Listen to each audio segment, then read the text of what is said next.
Welcome, everybody, to the Redzone Report, brought to you by Monster Energy, right here on the Built in Buffalo YouTube, Facebook, and X pages. We are at the bye week. The Buffalo Bills are 9-2. We are here for it. Let's discuss. Hell yeah, go Bills.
Hello, everybody. I'm your man, Izzy, right here on Built in Buffalo, YouTube, Facebook, and X pages again.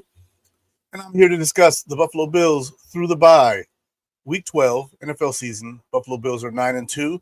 And man, are they surging. They are currently on a 6-game winning streak, including this past week, a 2-score win over the Kansas City Chiefs in Buffalo.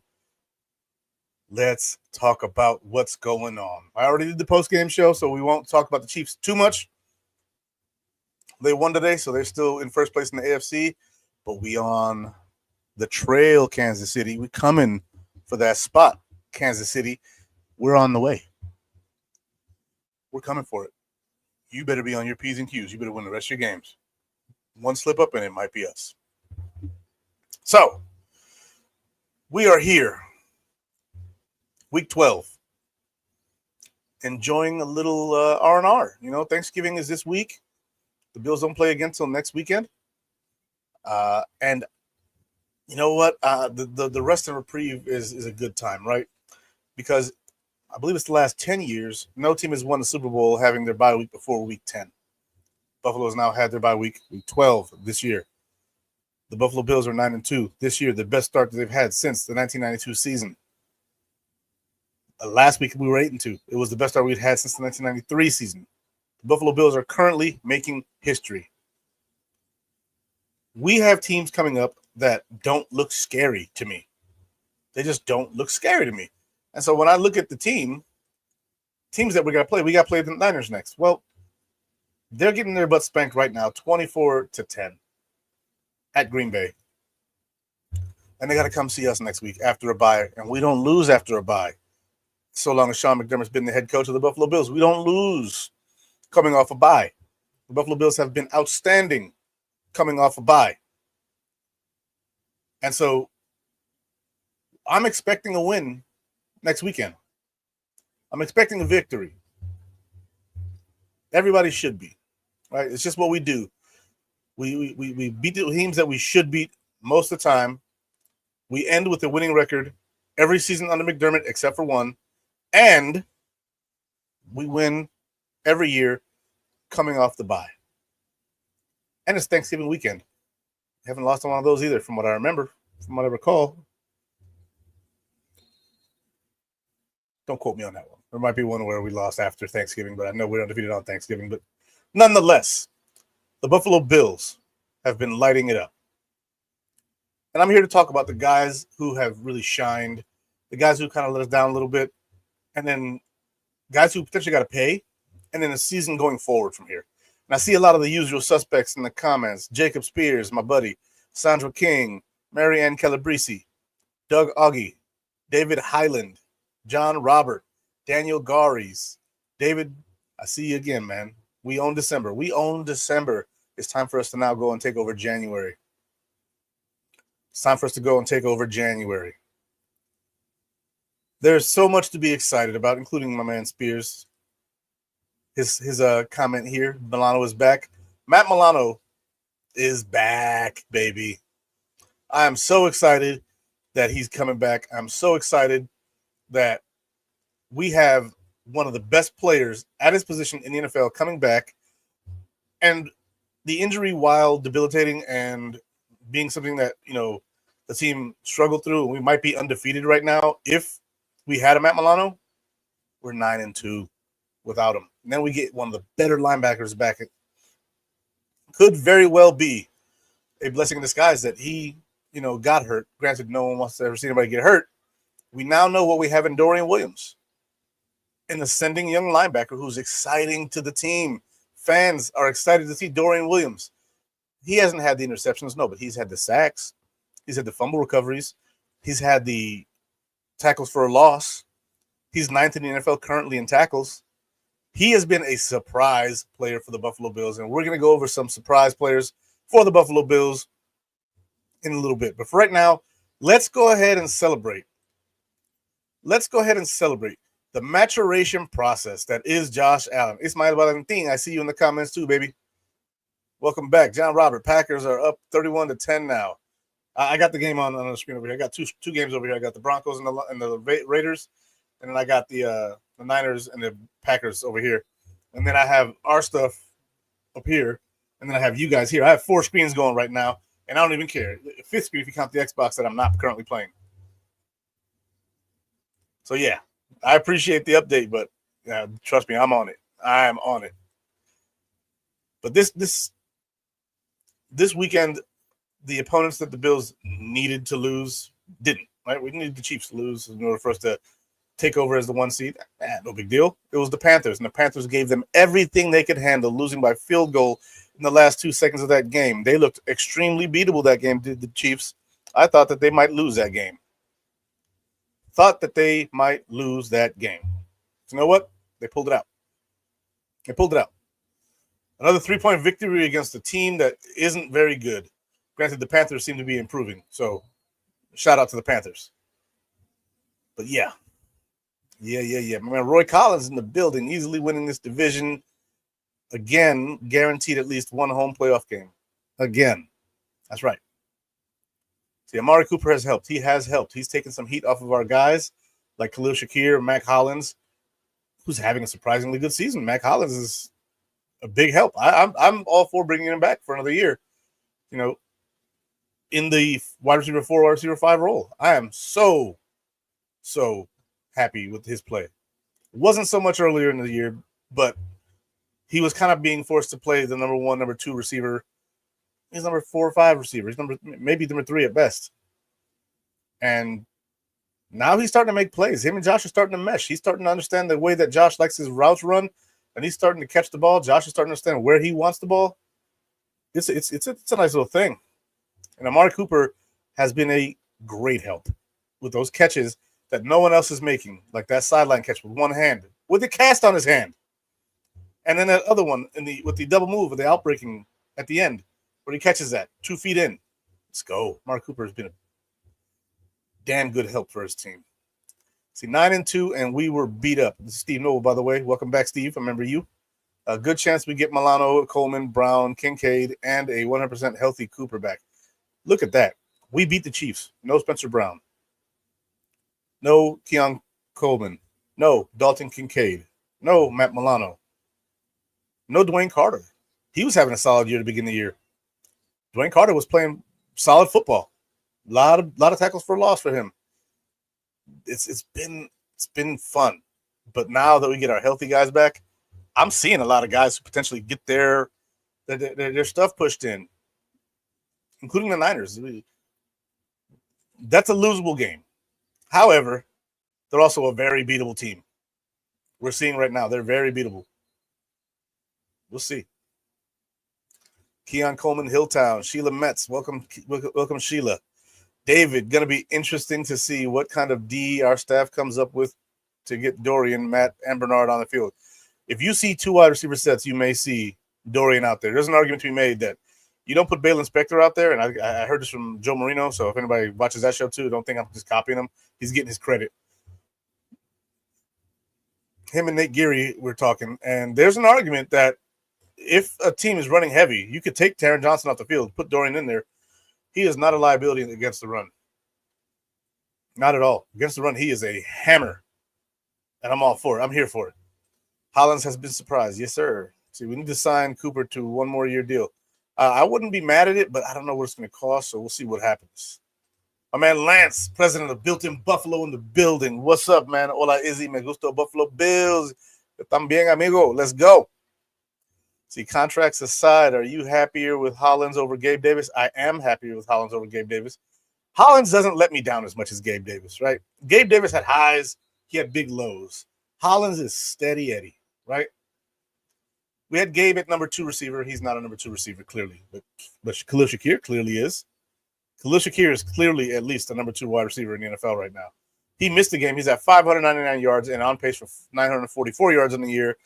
He is currently at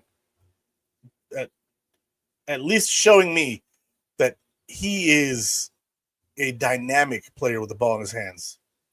You get the ball to Khalil Shakir, he is going to do something with it that you might not have ever seen before. Last year in the playoffs, that play where he gets Minkah Fitzpatrick off of him, turns it upfield, gets past Cam Hayward, who gets hands on him and gets into the end zone. Khalil Shakir is that dude. He's that dude. And he's a big surprise. I'm so happy that he is taking off like I hoped he would. See, apparently Coop loves it here. Maybe he did give a hometown discount. He did say that. He said this is the first time in a long time he's felt joy due to a win. That's a huge statement.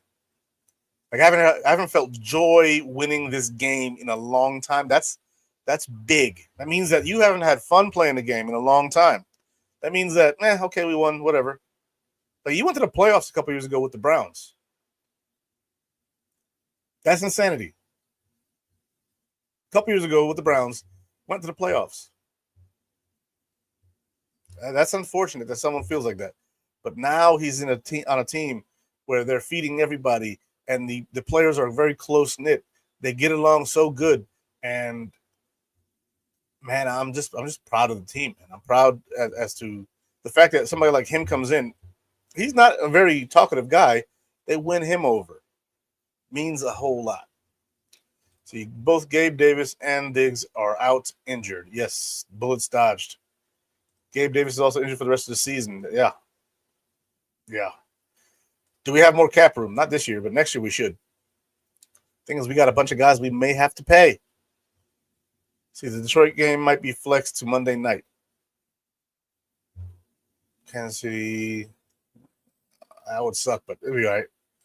Samuel really showed me something against the Chiefs. He had some juice that he has not had all year.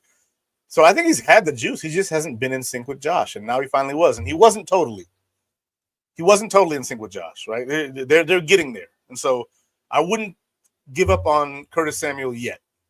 A lot of people have already kind of given up on him and thrown him by the wayside. Not I. After that game, if Josh Allen can synchronize with Curtis Samuel, there's a lot more yardage to gain. So Josh Allen on that interception he threw, right, where Dawson Knox stopped his route, Curtis Samuel streaking across the field, wide open, with like 3-4 yards of gap between him and the guy behind him. That's a touchdown that Josh missed. It's a touchdown Josh missed. He locked in on Dawson. Can't do that because you miss opportunities like that. That game could have been put away way sooner. But, again, they're not there yet. They'll get there. They'll watch the film. Look, Josh.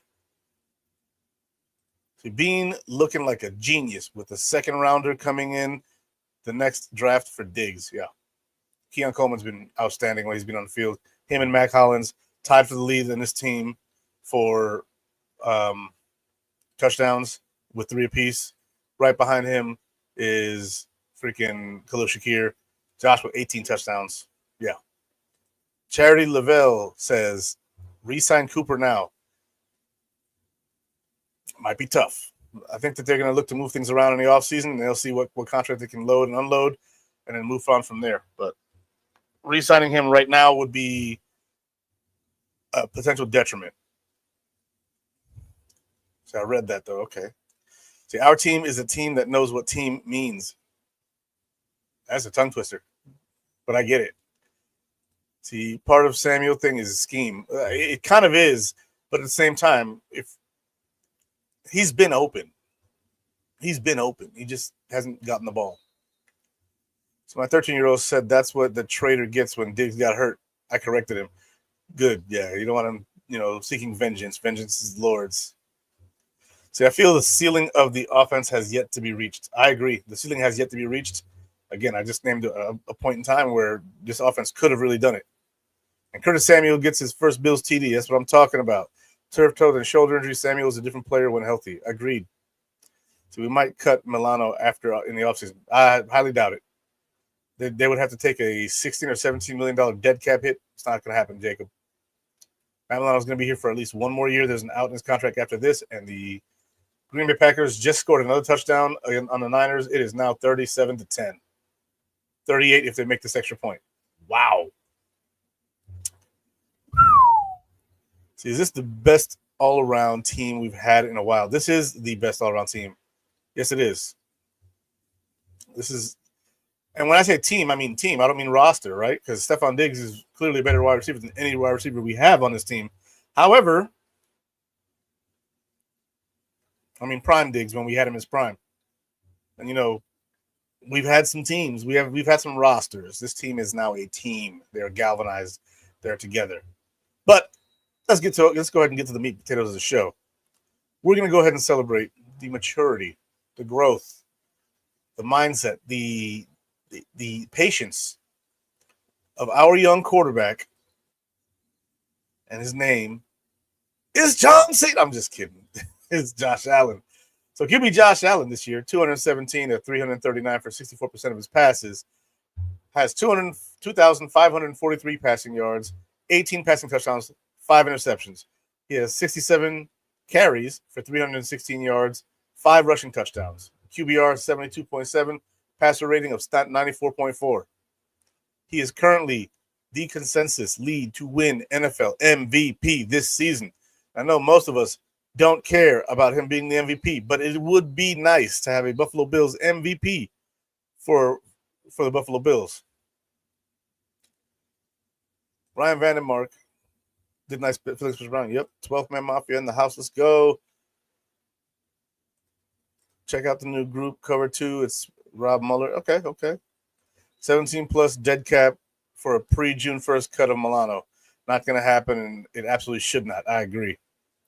It's my QB. There you go. Go Buffalo Bills. Let's go Bills, baby. But Joshua Allen. Let's talk about Josh Allen. Right? He's having a hell of a season, right? Last year, by this time of the season, Josh Allen had more than 12 interceptions. Going down the stretch, the last 7 games, I believe he had 1 or 2. He had 18 on the year, which means he was well over 15 at this point. Josh Allen right now, leading for the MVP, has 18 passing touchdowns, 5 rushing touchdowns, 23 on the year so far, well on pace to get over 30 to 35, which would qualify him if you go by last year's metric of Lamar Jackson having 29 touchdowns and 7 interceptions with 2 lost fumbles. Josh Allen is on pace for that. Minimum that. On a team that's about to be 9-2, the team that's in first place in the conference, their quarterback, Patrick Mahomes, is having a terrible season when it comes to statistics. Horrible. And Josh Allen is put himself in the spot to be the MVP of the NFL. The maturity he's showing to not turn the ball over, to not put the ball at risk, to run as soon as he sees he has a lane and getting down before he is able to take that big hit. People keep saying Josh Allen takes too many big hits. Where? He takes some. Anybody who runs the ball is going to take some, but too many? Josh Allen doesn't take that many big hits. He usually slides, or he gets around people, or he ducks out of bounds. He doesn't take a lot of big hits. That's just the facts. If you watch the games,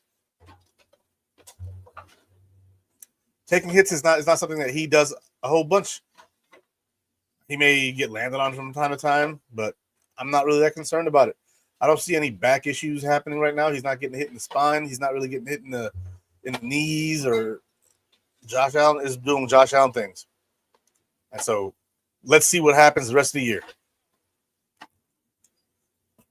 See, who cares if we beat the Chiefs in the regular season? Who cares about MVP? Buffalo deserves the Super Bowl. MVP would be nice, but Super Bowl is great. And I agree with the sentiment of that, right? But it would be nice also to have the MVP, right? It would be very nice to have the MVP of the season and then go out there and have Josh Allen become, a triple crown, MVP, Super Bowl champion. That would be great. I agree, though. Give me the Super Bowl over all of that crap. That's crazy. That's crazy. Josh Allen has been smart this year. I think he's smart every year. He's just the maturity part is in his risk management, right? Anybody who's ever supervised anything knows what risk management is, right? You got to go out there. You got to make sure that you guys are safe. You got to make sure that you're not putting your people in position to fail. You got to make sure that you're going to protect the product. You got to make sure that you're going to deliver on the promises you've made as an organization. And Josh Allen is doing everything in his power to lean Six Sigma this thing into the freaking playoffs. Josh Allen is playing lights out. Okay. Does he have all the touchdowns that he had last year? No. Lamar Jackson's beating him in touchdowns right now. Lamar Jackson is 7-4 now. Have they played yet today? Do they play today? When do the Ravens play? Is it their bye week? I don't know. I don't really care. They're not on my radar anymore. They beat us early in the season when we were all injured and stuff, and we're still pretty injured, but yeah. So what's crazy is there are people who think Williams is better than Milano. Williams is a better tackler than Milano. Give him his flowers on that. When it comes to overall football instincts, knowing where to be, and not being a liability in coverage, it's not close. It's not close at all. See, they play man against the Chargers. Okay.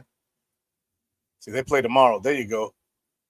Oh, you were trying to say Mun against the Chargers. Oh, you did say Mun. Okay, look like man. So they play tomorrow night. Okay. Monday night, I think. Good. That'd be a solid game. I hope that they get their stuff pushed in. Oof. That Pepsi real sugar is good. Get that high fructose corn syrup out of here. But yeah, Josh Allen playing lights out. Now, we've covered our quarterback. There's no need to go any deeper in that. He's the front runner for MVP, and he's got us playing great ball right now. If you check out the co-founder of Built in Buffalo, Dave Myers, on Twitter, or X, whatever you want to call it, he has dropped some statistical nuggets for you. Okay? He has dropped some statistical nuggets for you, and it is glorious. I'm here for it. Let's see. Dave Myers. I'm going to pull up some of his tweets. He actually shared my show already. I love you, guy. There we go.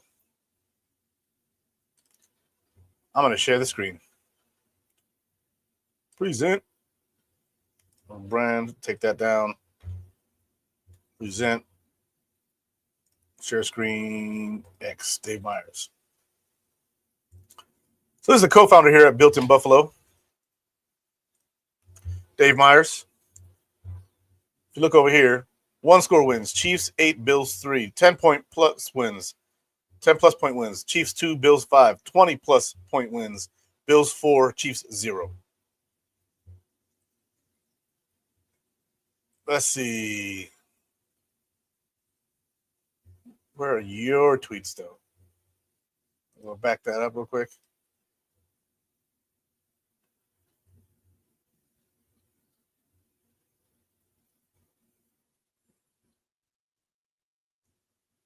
Here we go. QB rankings, yards after the catch for his receivers. 2024, Mahomes is third. Every other year before that, he's third for up to 2020. Josh Allen, 11th, 17th, 13th, 6th. This year, 5th. The Buffalo Bills are really, really, really counting on that yards after the catch business. This is the best year we've had yards after the catch, thanks to Khalil Shakir, thanks to Keon Coleman, thanks to Dalton Kincaid, thanks to Amari Cooper, thanks to Mac Hollins, thanks to James Cook. Thanks to Ray Davis on that freaking nasty 63-yard touchdown reception. Yards after the catch has been a thing. And Josh Allen is now taking advantage of that ability. The best he has since he had Cole Beasley. And really, when Cole Beasley was here, he was the only yards after the catch guy. See, Houston lost their game today for us. Hey, there you go. Now they're basically out of the picture when it comes to taking over our spot in the playoffs. See, Pitt needs to lose one more AFC game, and we can get the tiebreaker over them to get us minimum second seed. Hey, I'm down for that. See, Ravens losing tomorrow. I hope. Panthers almost beat the Chiefs today. That's crazy, right? See, there are a lot of them going around. JA Imposter PM me. Yeah, there's a lot of Josh Allen Imposter pages. I usually delete them from our Facebook. I go through and I find all of them, and I just delete them because I know that those are just scammers. And I'm not going to let people on my Facebook or on the Built in Buffalo Facebook scam people. So I usually go through there, and I'm kind of more an enforcer. More of the other Buffalo Bills or Built in Buffalo content creators, they'll go through and do content stuff. I'm basically keeping it safe for most people. I try. See, Pitt got the same amount of conference losses as Buffalo. Yeah. Well, Hill had a big part of the yards after the catch for Mahomes. He did. Now he's gone. But he's still, after Hill, for 2 more years, led in yards after the catch. See, Matt Milano will start on a snap count. Wow, how do we soap? Until he gets in football shape. He should be in football shape, but I agree. You don't want to just rush him out there and have him start all downs. Obvious rushing downs, you're going to put Dorian Williams out there, and you cover his ass if you need to. But I think that Matt Milano is going to see some time. Probably he's used to seeing 90 to 100% of the snaps. He'll probably see 50 to 60% of the snaps, between 40 and 60. I agree. He's in his 30s, and the injuries take their toll. Hopefully, we're wrong. I love me some Matt Milano. I see 2 more years in Buffalo this year and next year. If he stays healthy all of next year, he may get 1 more year. But we'll see. My man says Mahomes is a fraud. Mahomes is not a fraud. He's not a fraud, but he is. He's playing like one this year. We'll say that this year is a fraud year for Mahomes. So I'll roll with both of you guys. We have great linebackers. We do, and we have great coaches to coach those linebackers. Sean McDermott coaching safeties and linebackers. Let's talk about it. He's done the most with the least. Last year in the playoffs, winning playoff games with AJ Klein, and freaking. This is not a slight on him because I like Balen Spector, but Balen Spector. Look, I think if Balen Spector's healthy and plays that game, and it's him and Dotson over AJ Klein and Dotson, we might win that game against the Chiefs. But it was AJ Klein, and we still lost by 3. Our coaches do wonders with less at linebacker, and then we have guys like Matt Milano and Terrell Bernard who are just ball hawks. They just wherever the ball is, they are. Very happy with the way our guys are doing their thing. Sandra says Chiefs ain't winning this year by luck. No, they ain't winning this year. That's over. See, I owe McDermott an apology. It's okay. A lot of people do. Some still won't admit it, but it's cool. See, Mahomes was born with a horseshoe up his ass, drafted to the Chiefs with Reed and a playoff roster. He was. They went to the playoffs that year before him with Alex Smith, and I believe they even won a playoff game that year. He was drafted with Kelsey. He was drafted with Tyreek Hill already there. So, yeah. Anyways, let's go ahead and move on to the next point here. The next point is a bunch of names of guys who have surprised or surpassed expectations thus far for this season. It's a long list. And here it is. Khalil Shakir, Keon Coleman, Mac Hollins, David Edwards, Connor McGovern, Von Miller, Dorian Williams, Jamarcus Ingram, DeMar Hamlin, Taylor Rapp, and Brandon Codrington are all players on the Buffalo Bills who we didn't know what to expect, or we just didn't. I'll say this is my list, that I didn't know what to expect. Like I thought Khalil Shakir would get to close to 1,000 yards, but my expectation was 800. He's on pace for like 950. He could easily get to 1,000 if he has just 1 or 2 bigger games than I expected. If he has 59.9 yards per game, the rest of these games, he'll get to 944. If he puts up 60 yards per game, he's getting over 1,000. I'm hoping that that's the case. If he puts up 59.9, he'll get to 944. 6 games left. That's 56 yards. Yeah, if he puts up 60 yards per game instead, he's getting like 1050. And he missed the game. Khalil Shakir is clearly outpacing what the expectations were from the media and a lot of fans. A lot of fans were really worried because Stephon Diggs and Gabe Davis were gone. Well, Khalil Shakir is still out there balling out, putting up about 90% of his targets as receptions, catching balls, making people miss, getting yards after the catch. He is a machine. Khalil Shakir is a machine. Keon Coleman, rookie second-round pick. Buffalo Bills Mafia. We were halfway split on whether this guy was going to be good or not. There were tweets and Facebook posts and Instagram posts and all that stuff about keeping away from my team before the draft. Then we drafted him, and as fans, we said, he's not the guy I wanted, but I'll take it and hope for the best. Because that's what we do. We are willing to be proven wrong, most of us. Those who are still Fire McDermott, you're not willing to be proven wrong, even though we have the best record since 1992. Okay, it's fine. You know, you're entitled to that. But Keon Coleman, he's putting up numbers, baby. He's putting up numbers. He currently has 22 receptions with 417 yards, 19 yards per catch, 3 touchdowns. He's missed time. He still leads the team in touchdown receptions. He is getting better every game. Sandra, I see you in the comments there. He is getting better every game. I'm loving the pick more and more, and I was like, I'd rather have Xavier Legette. Never mind.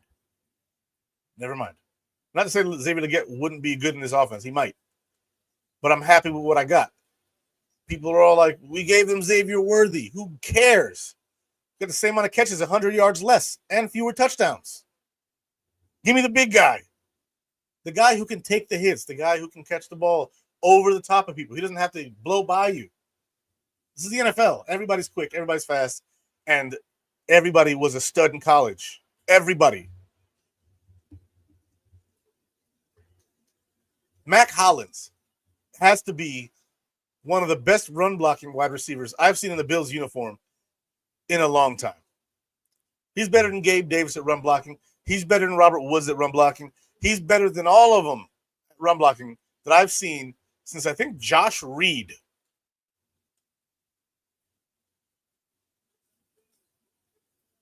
Who was kind of a small guy, but he was like 5'10", 210 pounds. He was a stocky little dude. He was built like a little fullback. And he's up there wide receiver blocking for guys like Travis Henry, Willis McGahee. Mac Hollins is one of the best run blocking receivers we have had on this team in a long, long time. And he's got 3 touchdowns in the year, tying him with Keon Coleman. He is a safety blanket for Josh Allen. He's currently got 18 receptions, 224 yards, 3 touchdowns. The stat line's not impressive, right? We're through 11 games. He's got 224 yards. The stat line's not supposed to be impressive for Mac Hollins. He's not that guy. He's the guy you go to when you've gone through your reads and you need something, and he gives it to you. He is wide receiver 4.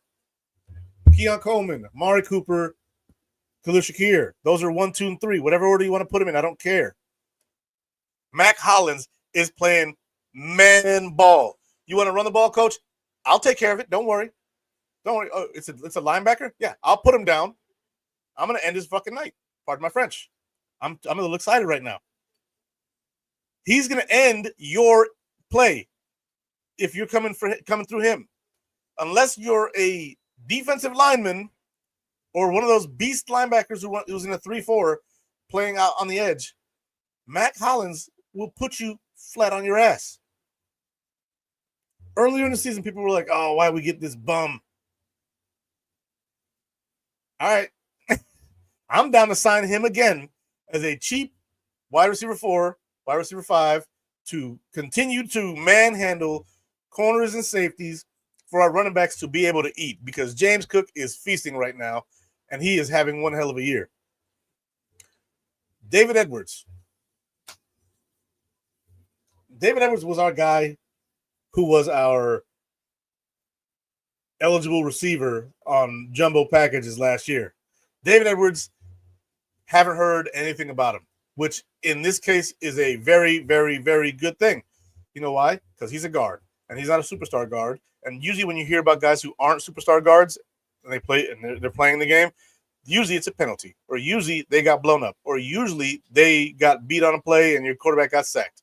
David Edwards hasn't been that problem. This offensive line has been excellent. And he was the guy who replaced Connor McGovern, who is the next name on the list at center, who we all thought we should keep him at guard because we need a center, and we drafted Cedric Van Granger. And David Edwards has done nothing but his job. He's been excellent out there. I'm pulling up the PFF now. I know all you guys don't care. Overall grades is 60.8. That's average. That's doing your job. He's allowed one QB hit all year. He's allowed 0 sacks on the season. 0 sacks on the season for David Edwards. He is a potential re-sign candidate after next year, because we already have him signed up this year and next year. David Edwards is playing outstanding ball. He's not playing great ball. He's doing what he's supposed to do. 0 sacks on the year, 3 penalties on the year through 11 weeks. Seriously? That dude is a good enough starter in the NFL to where you sign him to a 3-year, $9 million deal and you don't worry about left guard for 3 years. You just say, you know what? Freaking good enough. Let's go. Good enough. Let's go. I'm all for that. He was drafted in 2019. He's probably 27, 28 years old right now. You sign him for 3 more years. You have left guards stuck. It's good. We're done there. Then Connor McGovern. You re-sign him too. You re-sign him to you. The one thing you prioritize when you have a Josh Patrick Allen at quarterback is you prioritize the guys that keep him clean. Connor McGovern. I love me some Mitch Morse, but who? I love me some Mitch Morse. How's that Jacksonville offensive line looking? I will wait. He's the anchor. Connor McGovern, overall rating, 71.6. Pass block rating, 66.0. Run block rating, 72.5, which I believe is the best pass block rating he's had in his career. If I go back to 2023, 48.5, 2003, last year. 42.7, 2022. 66.1. And this year, 72.5. The best in his career run blocking right here. Right here. His best grade at run blocking right now.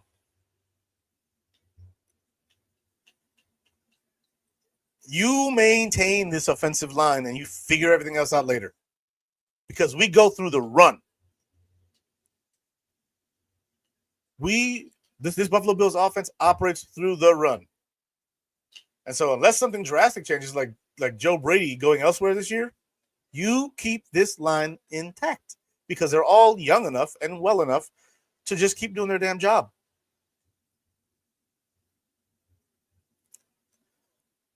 Moving on, because I'm pumped up. Von Miller. He missed those 4 weeks of that suspension. He has been a disruptor. He ain't starting. But who saw what he's doing right now? Well, I didn't see him doing what he's doing right now.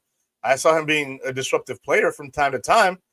But if I go to the defense here and I go to Bills and sacks, Von Miller has 4. He missed 4 games. He's got 4 sacks in 7 games. If he plays those 4 games, does he get another 2-3 sacks? Is he at 6 and leading the team? Probably. Von Miller's doing better than I thought he was going to do. He's not the old Von Miller quite, but he's fairly close. He's close enough to where I'm not going to complain about him. He's doing better than most people thought he was going to do, and he's doing better than I thought he was going to do. I saw him as like an 8 sack this year kind of guy, And I think he'll get there. He's living up to the expectations if he didn't get suspended. But he did get suspended, and he's still living up to the expectation. So, Von Miller, kudos to you, boss man. You playing the game, you playing it right, you're doing well. Dorian Williams, my gosh, he wasn't supposed to play this year. He was supposed to play, but mostly in a reserve role. And Dorian Williams is out there balling. Man is a tackling machine. Hits the hole like it's nobody's business, and he's only 225 pounds. He's 6'1", 225, but he runs a 4.42, and the kid's a monster when it comes to laying the wood. He goes out there and he layeth the smack it down on whoever's got the ball. It doesn't matter if they're bigger than him or not. Bigger than him or not, he doesn't give a damn. He's going to get in that gap, and he's going to shut you down. Dorian Williams in coverage still a little bit of a liability, but he's improving. He's batting balls down now. He's able to get his hands up. He's seeing and not biting on every single play action snap that there is. He was before. He's not now. The coaching is working, and his instincts are starting to catch up to the NFL game. He played at Tulane. Okay? Not saying that Tulane is a bad school, but they don't produce a whole lot of NFL talent. This team has some real potential. Dorian Williams is one of those guys who does. And he's not even up for re-signing till after next season. We can't even think about it till after next season. And what happens after next season? The window to move on from Matt Milano opens up. That's a whole other year of development for Dorian Williams before my favorite defensive player, Matt Milano, can even be thought of to let go. That's another year of tutelage under Matt Milano and the coaching staff that's good with linebackers. I'm so pumped for what's coming. Jamarcus Ingram, come on now. When Taron Johnson went down, we lost to the Texans. We lost to the Ravens. We beat the brakes off the Dolphins. We beat the brakes off a couple of teams, and Jamarcus Ingram was a big part of that. Played very well. I am comfortable if something happens to Rasul Douglas or Christian Benford that we can have Kyrie Elam go in there. Something happens to freaking Taron Johnson, Cam Lewis, and Jamarcus Ingram can split that. Are they going to be to the level of the person who was there? No. No, they are not. However, they're not going to be the worst guy in the league at that position. They're going to be solid enough. They're going to be instinctively and schematically sound. They're going to be fine. Are they going to be exceptional like Taron Johnson doing headstand interceptions? No. No, they're not going to be doing that. They're not going to be breakdance intercepting people like Taron Johnson does. But they're doing well. And I didn't put Cam Lewis on this list. I see John Robert. I should have put him on this list, but Jamarcus Ingram had 2 interceptions in one game, one a pick 6. I know it was against Tua, and we all laugh at Tua because he turned the ball over quite a bit against us. But Jamarcus Ingram, man, whenever he's in there, he seems to just be around the ball. University of Buffalo, stand up. Now, Damar Hamlin, wow. We bring in Mike Edwards for the season. Mike Edwards is supposed to be the starter. Mike Edwards, his tampon gets stuck or something. And Damar Hamlin has to go out there and start, right? Not only does he do that, but he wins the starting job outright.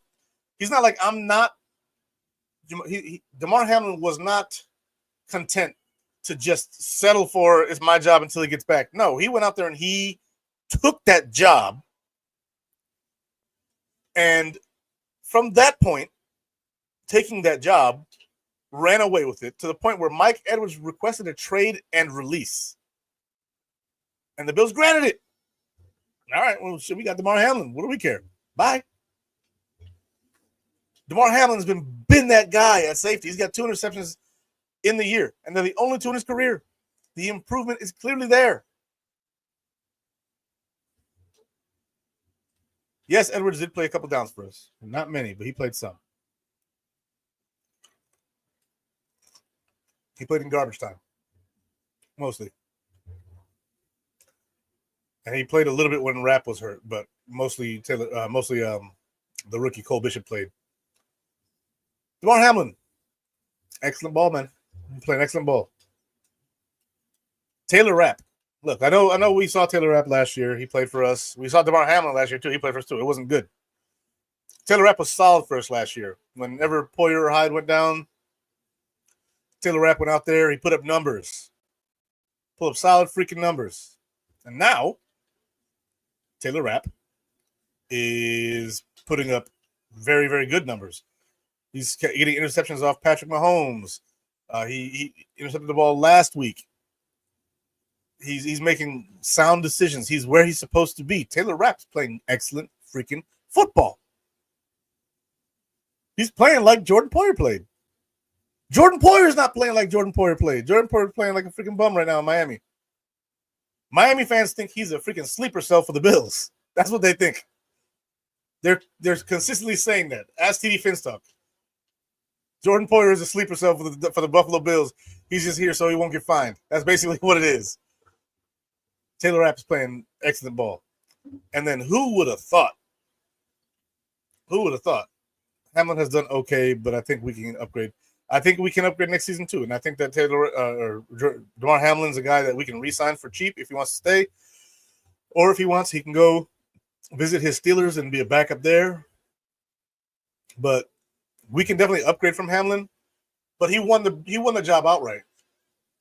Before the season started, we thought he was cut. We thought we were rolling with Cole Bishop. We were rolling with Taylor Rapp. We were rolling with Mike Edwards and D. Delaney, I think it was. Most of us thought that DeMar Hamlin, before preseason, was not making the team, and then he took the starting job.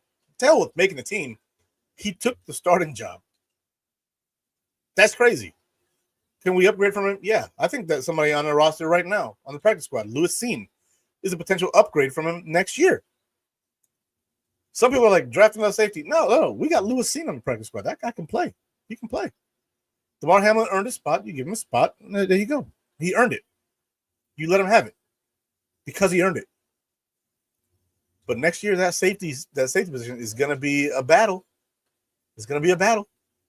I think if they bring in, I forget who the guy we cut earlier earlier was. He was a veteran. Was it Kareem Jackson or something like that? I don't remember who it was. Seems a linebacker now. That's actually very interesting that Lewis Seen's a linebacker now. Very interesting. Not that he can't change back, but if he's putting on weight, you don't want to mess with his body too much. But that's very, very interesting. I kind of like that. I kind of like that a lot, actually. Yeah. We'll see what happens there. Edwards did get released, yeah. He was released. But last but not least on my list of guys who we didn't know anything about or didn't expect anything from, Brandon Codrington. Our return game is nice, man. Our return game is freaking nice. Whenever we return the ball, I am not worried about, fumbles. I'm not worried about our guy taking a loss. Guys been pretty good. Kareem Jackson is on our practice squad. There we go. That's the guy. Safety is going to be interesting next year. It's going to be interesting next year. I'm here for it. But yeah, the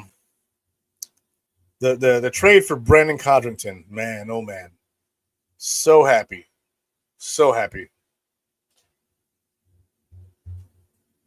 If Bishop don't win the starting safety spot next year, it'll be a huge disappointment. Hey man, don't put that in the ether. Don't do that. I don't believe in that whole thing, but yeah, don't do that. Let's see. Codrington is doing an excellent job. I agree. See, I think Cole Bishop wants to be a starter next year. He and Bean are very high on him. They are, as well as should be. He's got the skills. He just needs to get the instincts down, and he needs to learn the defense better. Aside from that, yeah, I'm all for it.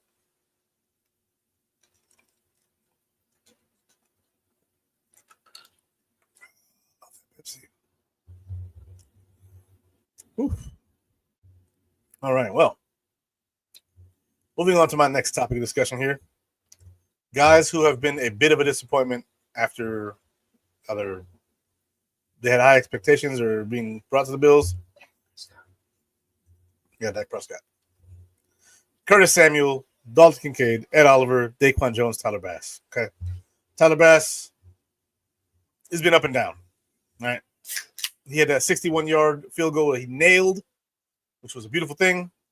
And he missed a couple extra points, which is unacceptable. But he's also made some really good kicks.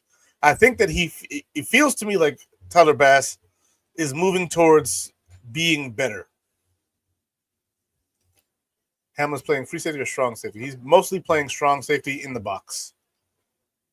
If there's a box safety, he's in the box most of the time. But I'll tell you this. Ever since that 62-yarder or 61-yarder, whatever it was, Tyler Bass feels better. That extra point he missed against the Chiefs, I'm not even really convinced that it was a miss. So, with that being said, it felt like it went over the top of the goalpost, which should be a counted extra point, but neither here nor there. Should have been right through the uprights. But other than that, last few weeks, I've not been disappointed with Tyler Bass. But for the most of the season, I'd say Bills fans are basically like, Tyler Bass, what the hell? What's going on? And I think most of us understand that it seems to be mostly a confidence thing.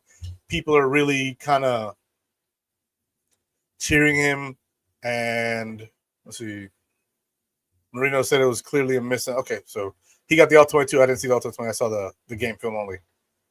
But with Tyler Bass, like, I think most of us agree it's a confidence thing at this point. And Bills fans reacting to him coming out have been very supportive on the field, and I think that's helping him. I think that if he gets through this slump before being released or something like that, he has potential to be very good going down the line. So I'm not going to say I'm confident in Tyler Bass, but I think that there's a lot of I think there's a lot more to be spun on Tyler Bass, but it's been disappointing. We'll say that. Curtis Samuel. It's been disappointing until the Chiefs game, you know? Him and Josh Allen couldn't get in sync. All of a sudden, we play the Chiefs. This guy's catching, 4 passes, gets a touchdown, yards after the catch, keeping his feet moving, breaking tackles, looking a little bit Shakir-ish out there on the field. And, yeah, that's what we wanted. We wanted to have basically 2 Khalil Shakirs so that way, no matter what side of the ball Josh is looking at, he has somebody he can trust. Well, Curtis Samuel is now a blip on the radar. Even after the injuries now, he's back. Watch him. But still, up to this point, it's been a disappointment with Curtis Samuel. We signed him to a $24 million deal for 3 years. We can get out of it this next year with only a $5 million dead cap hit. And some fans will say, get him out of here. But if he continues to play like he played against the Chiefs, he has a spot on this roster. And I'm here for it. And then you can let go of him after his second year when Khalil Shakir's new contract takes effect and be good with it.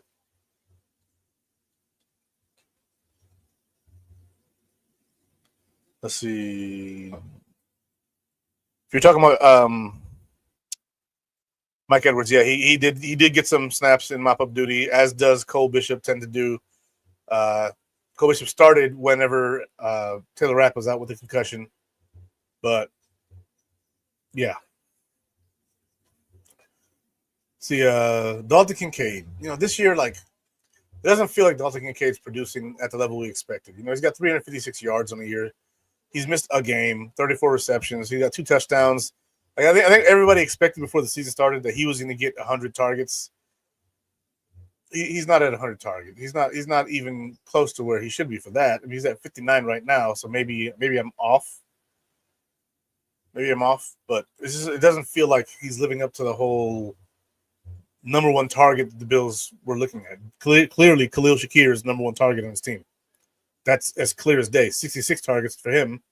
The next man is Dalton Kincaid at 59. After that is Keon Coleman with 36. Mac Hollins with 31. Curtis Samuel with 31. Wow, really? Mac Hollins with 31. James Cook with 31. Dawson Knox with 22. Dawson Knox playing solid ball, you know. Number 2 tight end doing solid stuff. But, yeah. Little disappointed in Kincaid's stuff this year. He's made some excellent catches. Don't get me wrong.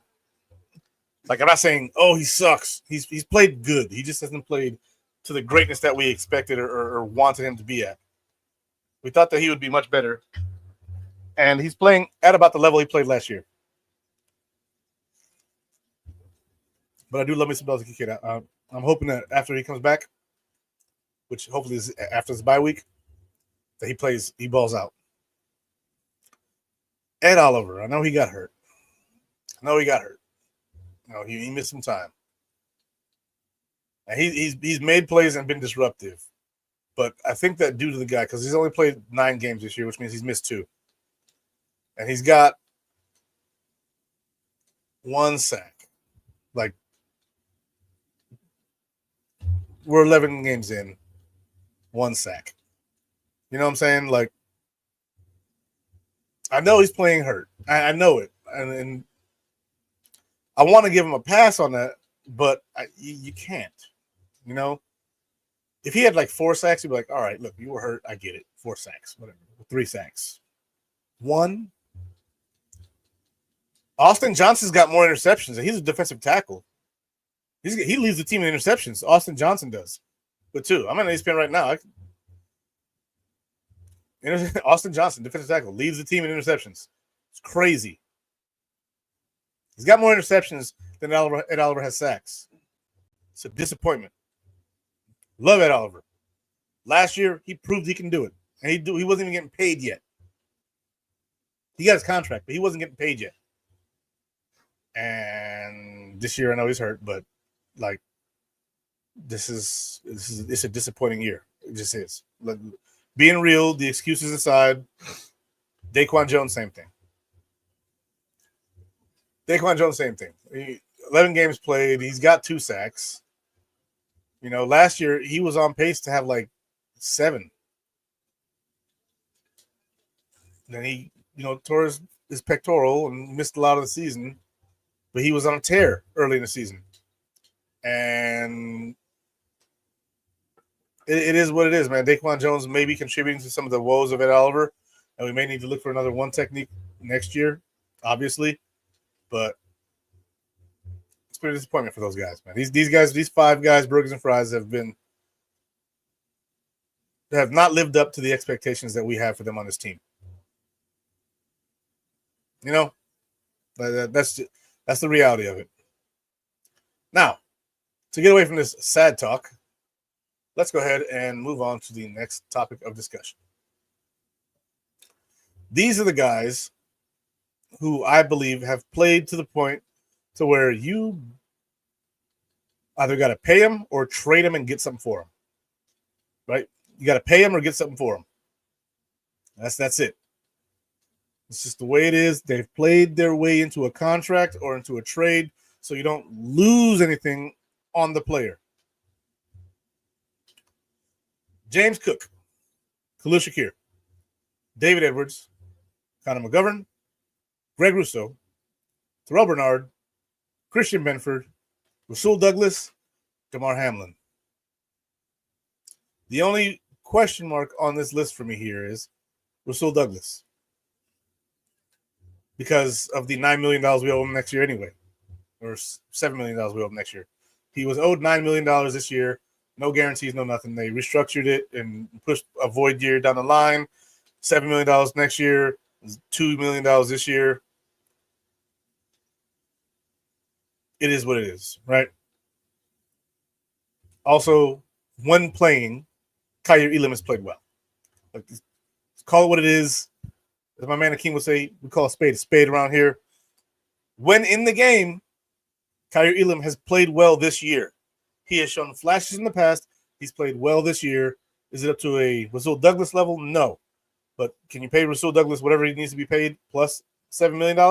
I don't know. Because I don't know what his demands are going to be. But if they are what he's worth on the field, he's going to be worth more. He's going to be worth more. Okay? I'm not sure if they can handle that. Now, I see my man Spin in the comments here. See, I don't fault Kincaid. He wins on his routes. His usage is just off. Well, his usage is off because they have so many different guys that they can use. But still, if you look at the targets to receptions, let's see, Don Kincaid, 59 targets, 34 receptions. Look at someone like Shakir, 66 targets, 56 receptions. Like, the ball's being delivered. He's not catching everything thrown his way. He's had some drops. He's supposed to be sure-handed about the Kincaid. Granted, I love the kid, but call it what it is. Let's see. Groot, Benford, and Bernard are the priorities. Get the stud at each level of the defense. I don't necessarily disagree with that.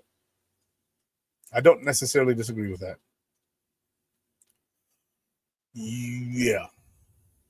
I mean, we have Groot still for next year and the year after. And then, or it's next year. And Allen has thrown bad passes as well, yeah. Allen accuracy has not been great this year. It's not been terrible either.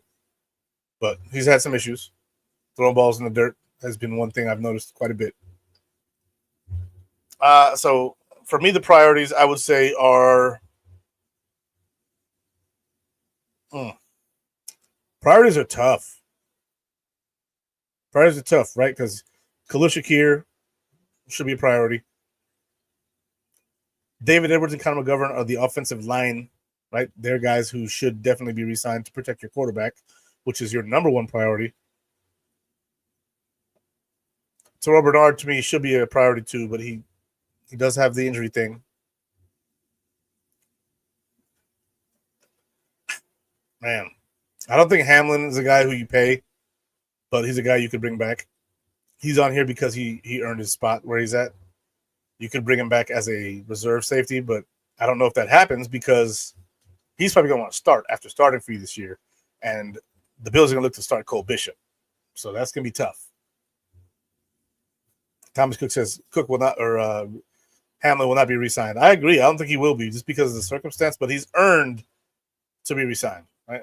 So he's one of the guys who's on the lower end of that totem pole for me, where I don't think he'll be re-signed, even though you maybe could re-sign him. Or he's earned a contract. Maybe not here, but he's earned a contract. It's hard to pick who the Bills are going to really need, right? Because this coaching staff does good coaching defense up. I don't know what we do if Josh doesn't have the O-line intact. So my two are Edwards and McGovern. You can get them fairly cheap, and then probably do Bernard and Rousseau and Benford. It's tough, man. We'll see what happens. There's not a ton of guys on this list, so this is just something that these are just the guys I think that have earned a contract. Will everybody get what they earned on the team that they're on? No.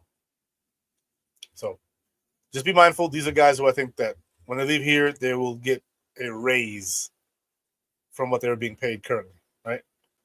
James Cook's going to get signed somewhere, whether it's by us or someone else. He's going to get re-signed somewhere else or here and get a decent running back bag. Khalil Shakir is going to get paid. He's going to get paid. They were asking the Built in Buffalo group chat 5 weeks ago, what does Khalil Shakir with his production so far look like he might get signed in the offseason? And I was like, 3 years, $40 million. And they were like, I'll pass. Some of them were. No, you won't. No, the hell you won't. Absolutely not. No, no, there's no. You don't pass on your quarterback's favorite weapon, and he's 26 years old, 25 years old. It's insanity. Shakir needs to be paid immediately. To me, he is a priority, and there's that. There we go. Spin. I think I turned spin to the Jedi side. But Shakir is the biggest priority, and O line. I say give Allen what he needs because it's always on him to win the game. So make sure he has his weapon. Yeah, exactly. There you go. I know that. I know it sounds strange, but like the Bills can always they always seem to do well with whoever they have on defense. I mean, even when the defense is struggling, like we're still 9-2, and the defense isn't as good this year as it has been in years past. We're ninth currently in scoring defense. We've been like top 5 the last 5-6 years. You know, like I get it. I get it. We lost Matt Milano. Dorian Williams is out there balling. You know what I'm saying? Like, I'm not saying you can just plug anybody in, but they know how to find what they need on defense. They just know how to find it. And so, to me, the guys on offense are the guys that matter because they're the guys who your quarterback needs. Whereas your defensive coaching staff is capable of basically using the free agency to bring in inexpensive labor to do a good job. And then those guys leave the Bills, get paid way more elsewhere, and don't produce on the same level they did on the Bills, except for defensive linemen sometimes. And so that's where I'm at with that. That's where I'm at with that. To me, it's the guys on offense that are the priority. Even James Cook, maybe, but depends on his number. The numbers for running back seems to have come down some, and so if it's around the $8, $6 to $8 million a year mark, I can see James Cook coming back. But this is the thing. See, what's our record if we don't have Khalil Shakir this year? I say we have at least 3 or 4 more losses. See, I believe JA17 will redo his contract at QB sometime. Yeah, he will. I mean, but this was like the first year, I think, 2018, 19, 20, 21, 22. Last year was the first year of his current contract. They restructured it this year, but they have many levels of restructure, and they did a mild restructure just so they can get the guys that they wanted this season. Next year, they can restructure him. They're going to restructure that thing all the way going until the end of it, and then they'll re-sign him and kick that money down the road or bundle it into his new contract because he's already got paid. So they'll just his base salary will just get worked into his new contract because he's gotten most of his money through bonuses anyway. So that's how you'll see that happen. And when Josh Allen retires and rises into the sunset, and it's time to hit the reset button, that day will be a bittersweet day, depending on how many Super Bowls we have. But yeah, I'm very content with the way this stuff is going. But he didn't redo it; he just restructured it, which is they have built-in restructures. Basically, Brandon Beane just cuts him a check, says, "Here you go. We're bouncing the rest of the money, or we're bouncing that check to the next few years," and they spread it out, right? So this year, I think it was $16.1 million. And so what they do is they write in that check, here's $16.1 million, Josh, whoop, and we're going to spread that across your cap hit the next 5 years, which over 5 years, $16.1 million is nothing against the cap. So, yeah. No, it was definitely a restructure. They gave him his big $256 million contract his third year, and then this was his first year of that contract, and they restructured it. You mean pull up Spot Track? They did not redo his contract. They restructured it.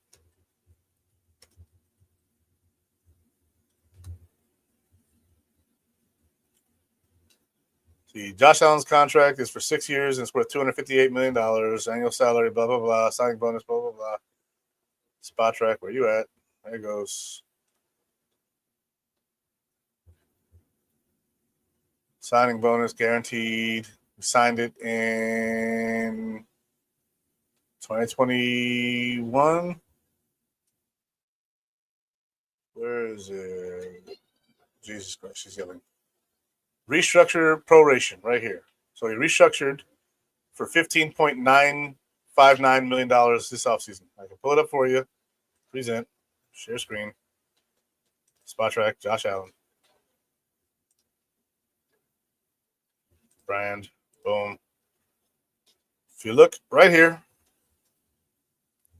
they actually have a potential out of his contract next year, which is crazy. After next year. But they would have to eat $54 million dead cap. That's not happening. But right here, 2020, after the 2023 season, they restructured $15 million restructure, and it basically shows right here everything that's going to happen from that point. So that's the proration for his restructure.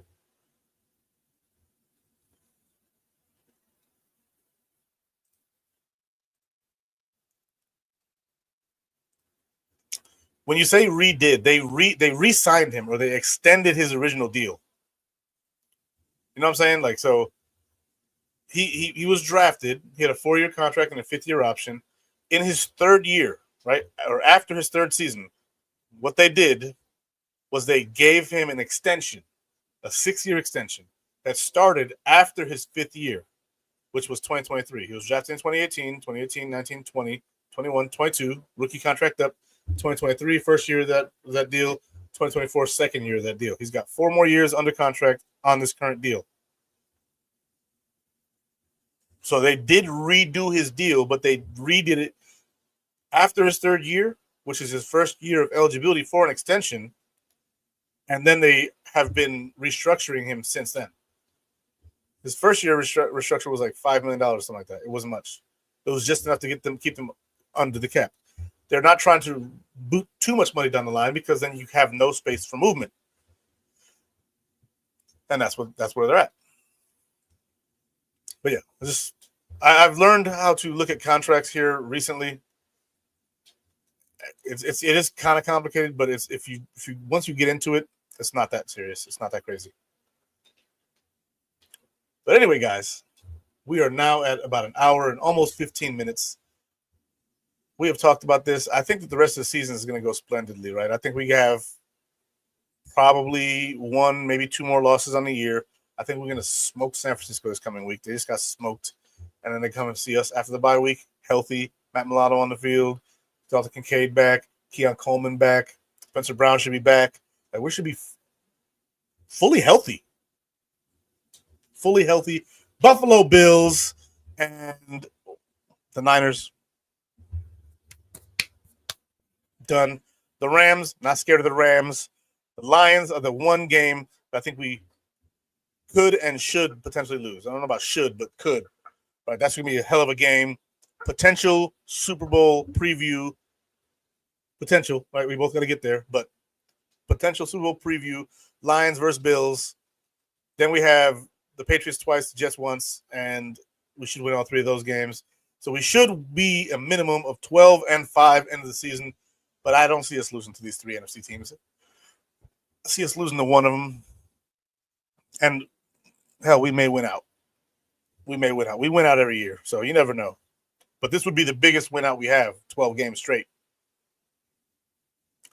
I don't know if I really want that, but at the same time, I also don't want us to get beat and then be down. But if you're going to keep going up, just keep going up. Just foot on gas, no brakes. But the Bills versus the Lions is the one game left on our schedule that could go either way, in my opinion, or that should go either way, in my opinion. The Niners and the Rams, I don't really see too much to deal with, but yeah, Milano is starting next week. He should be playing. I don't know about starting, right? I don't think they're just gonna no lube him in there. You know, they're just gonna be like, hey, you know, you've got a freaking infection, and we're not putting any Novocaine in your mouth. You know, they're not doing that. They're not.